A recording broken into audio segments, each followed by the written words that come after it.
The Queen's Dilemma. In the majestic kingdom of Veridion, where lush green hills met crystal-clear rivers and the sun always seemed to shine a little brighter, there ruled a queen of great wisdom and compassion.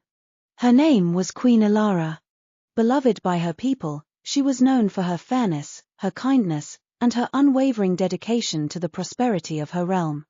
Queen Elara had ascended the throne at a young age after the sudden passing of her parents. Despite her youth, she quickly proved herself to be a capable and just ruler. Under her guidance, Veridion flourished, becoming a beacon of peace and prosperity in a world often marred by conflict and strife. The Queen's Castle, a grand structure of white marble and golden spires, stood as a symbol of hope and stability. But even in a kingdom as idyllic as Veridion, challenges were never far away. One morning, as the first light of dawn kissed the castle walls, Queen Elara was summoned to the council chamber. Her advisors, a group of wise and trusted individuals, were already gathered, their faces etched with concern. "Your Majesty," began Lord Cedric, the head of the council, "we have received troubling news from the northern borders. There have been reports of a great dragon terrorizing the villages, burning crops, and causing widespread panic." Elara's brow furrowed with worry. Dragons were creatures of legend, rarely seen in their kingdom, and the thought of one wreaking havoc was deeply unsettling. "Have we any idea why the dragon has come down from the mountains?" she asked. "We believe it may be searching for something," Lady Isolde, the chief advisor, replied. "Dragons are known to guard treasures and sacred objects. It is possible that someone has disturbed its lair."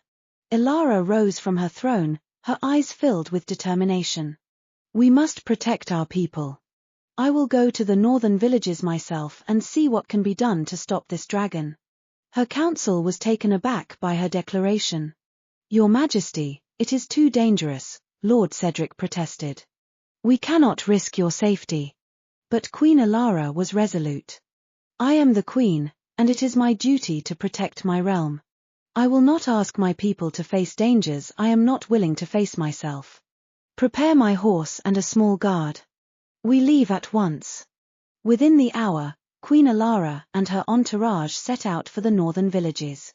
The journey was long and arduous, taking them through dense forests and across rushing rivers.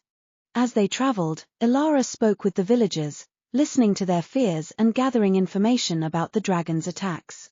When they finally reached the village nearest the dragon's last known sighting, Elara could see the devastation firsthand. Homes were reduced to ashes, fields lay scorched, and the villagers' faces were etched with fear and despair. The Queen's heart ached at the sight, but she steeled herself for the task ahead. That evening, as the sun set behind the mountains, casting long shadows over the land, Elara called a meeting with her guards and the village leaders. "We must find a way to stop the dragon," she said. "We need to understand what it is searching for and why it is attacking." An elderly villager, his face lined with age and wisdom, stepped forward. "Your Majesty, there is an ancient legend passed down through our village. It speaks of a sacred crystal hidden in the mountains, guarded by a dragon. The crystal is said to hold great power and is meant to be protected at all costs." Elara considered his words carefully. If this crystal exists, it may be the key to understanding the dragon's behavior. "We must find it and return it to its rightful place."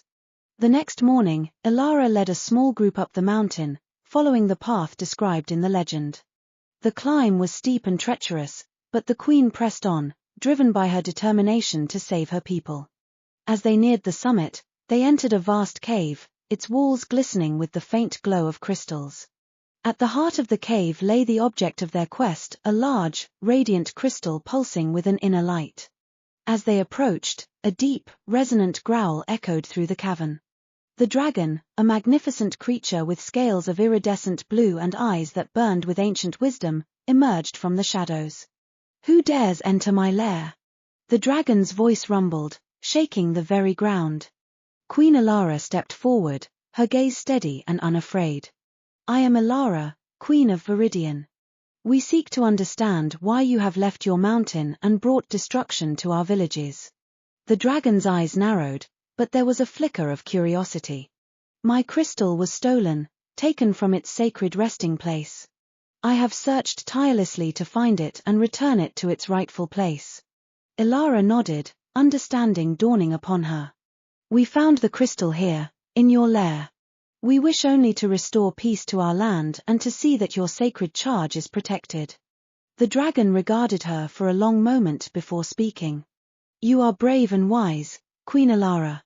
If you return the crystal to its rightful place, I will cease my attacks and leave your people in peace. With great care, Elara and her companions lifted the crystal and carried it to the dragon's altar, placing it gently upon the stone pedestal.